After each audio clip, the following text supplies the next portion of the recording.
Hi, everyone. This is Bob George here with our Boston Sports Podcast and our postgame show for the game that was played Saturday night between the New England Patriots and the Green Bay Packers. And as you all know by now, the game was ended with 10:29 to go in the fourth quarter due to a substantial injury sustained by Patriot defensive back Isaiah Bolden. That will be the subject of our podcast extra tonight, as we present our post-game thoughts on the game, but mostly talk about what happened to Isaiah Bolden. Stay tuned next for the podcast coming up next.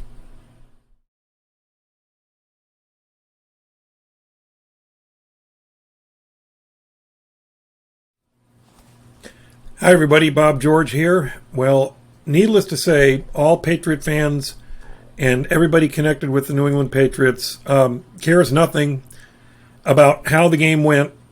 What did we learn from the game? That can wait. Right now, our thoughts and prayers are with Isaiah Bolden, the rookie defensive back who, as I mentioned in my post-game report on patsfans.com, was also being sized up and possibly being vetted for return duty. But all of that now is is almost of no concern right now. Right now, the only concern is his health. Now, with 10:29 to go in the fourth quarter, and the Patriots leading the preseason game against the Green Bay Packers 21-17 at Lambeau Field on Saturday night, the quarterback for the Green Bay Packers, it was a Penn State product, Sean Clifford. He came in the second quarter for the starter, Jordan Love, who was the new starting quarterback for the Packers. So he was in the game at that time. We were in the fourth quarter. And with 10:29 to go in the contest, Clifford throws a left side pass, kind of a slant pattern, to Malik Heath. Okay, he was the wide receiver for the Packers. Two Patriot defenders converged on him. Linebacker Calvin Munson and Isaiah Bolden. Now, there was a collision, but the collision that took place was apparently, if you watch the replays carefully, it was Munson's knee that crashed into Bolden's helmet. Totally accidental, totally fluke situation. And Bolden went down in a heap. Now, Heath was tackled a few yards after that, and then play came to a stop. You had players waving trainers and support staff onto the field. It looked a little bit like Lawrence Taylor in that game where Joe Theismann had his leg broken in two. Taylor tackled Theismann, heard the bones crack, and got up and like a maniac started screaming at the Redskins sideline to get out here now. Well, you had players doing the same thing. As soon as the play was over, they were waving at the Patriots sideline to get over here. And trainers from both teams came out and saw after Bolden. And for 15 to 20 agonizing minutes, Bolden just lay there on the turf, motionless. And players from both teams, you could see the transition from game mode into thoughts and prayers mode. It was an obvious situation where football was no longer important. Okay? It was just, football doesn't matter. The entire Patriot team was out on the field, and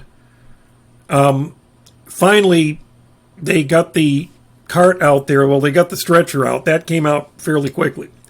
They were able to get Bolden onto the stretcher and loaded him onto that motorized cart.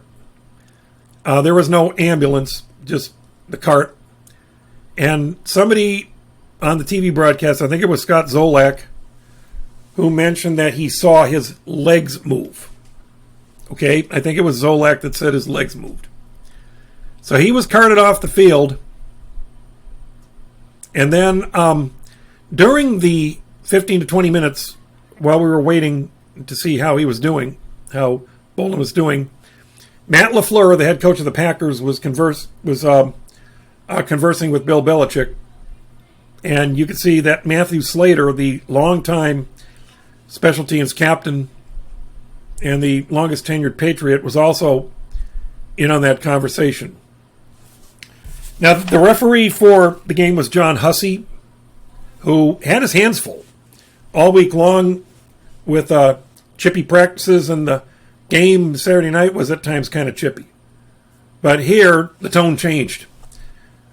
So after Bolden left the field, Hussey came out and announced to the crowd, after consultation with the players and coaches and everybody connected with both teams, we have decided to suspend the game. The game is over.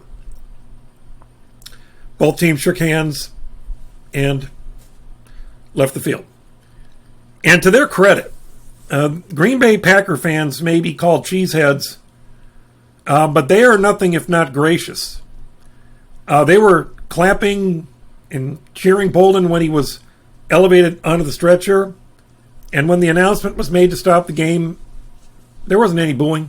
There wasn't any ill will from the crowd. Everybody just got up and left, went home, understood the situation. So, in my post-game article, I referenced 2 previous situations where something horrific like this happened.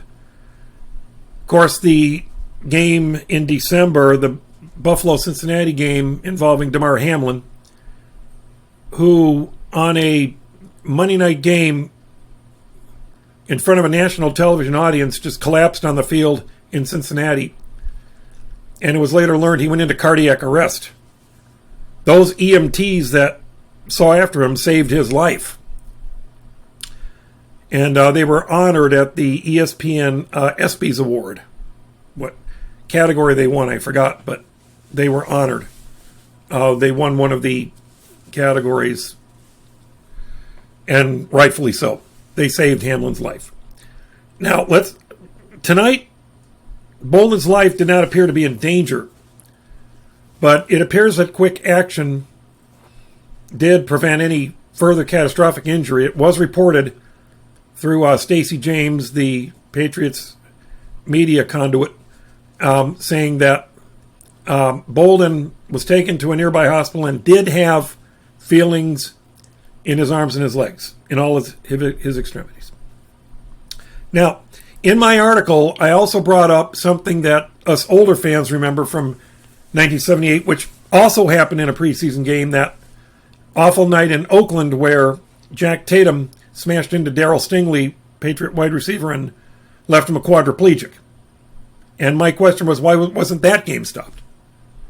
That was a more horrific injury. That was a life-altering, life-changing injury. But all we got out of that was Jack Tatum showed no remorse and wrote a book about it.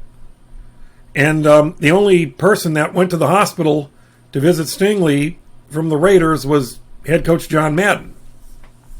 Madden would later go on to say that injury to Stingley also played a role in his impending retirement a year or two later.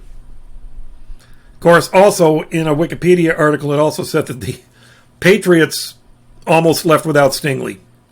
But Madden somehow got word out to the plane, and the plane had to taxi back to the gate, and they had apparently lost track of where Stingley was. But getting back to the main point, why wasn't that game stopped? The mindset of the NFL was much different back in 1978. Games just weren't stopped. I referenced another exhibition game, the 1980 Hall of Fame game between Green Bay and San Diego, which was stopped early because of thunder and lightning. There was also a college all-star game in the mid-'70s that was stopped because of torrential rains in Chicago. Although I don't consider that to be a legit NFL game. It was that old Chicago all-star game. But why wasn't the Darryl Stingley game stopped like Saturday night's game was? I think the NFL And I believe tonight's game was also a league decision, not a player and coach decision. I think it was also a league decision to stop the game. I think that the league has a much better handle on traumatic situations like these. The Cincinnati-Buffalo game in December absolutely could not continue. Who in their right mind could continue to play football after witnessing a player almost die on the field? That was a no-brainer. And the decision to stop Saturday night with a meaningless preseason game. You had 10 and a half minutes left. Players were shocked. Patriot players were dumbfounded, concerned, prayerful. Stop the game, and they did. I applaud the NFL for stopping the game, and I certainly applaud the Green Bay Packers for all they did for their part in this, the fans for being understanding and polite and gracious, the training staff for going out and helping, and the players for agreeing to stop the game. Again, game meant nothing. So, bravo to the NFL. Bravo to both the Patriots and the Packers for stopping the game. Continuing that game was not the right thing to do. And most of all, the only thing that matters is the condition of Bolden, that he gets better, he makes a full recovery, and that he can continue his NFL career and continue to live a good, high quality of life. That's the most important thing. We here at the podcast extend our thoughts and prayers to the family of Isaiah Bolden and pray that he recovers completely. And that's the one and only important thing to be gained from Saturday night's game. For all of us here at the podcast, this is Bob George. Goodbye, everybody.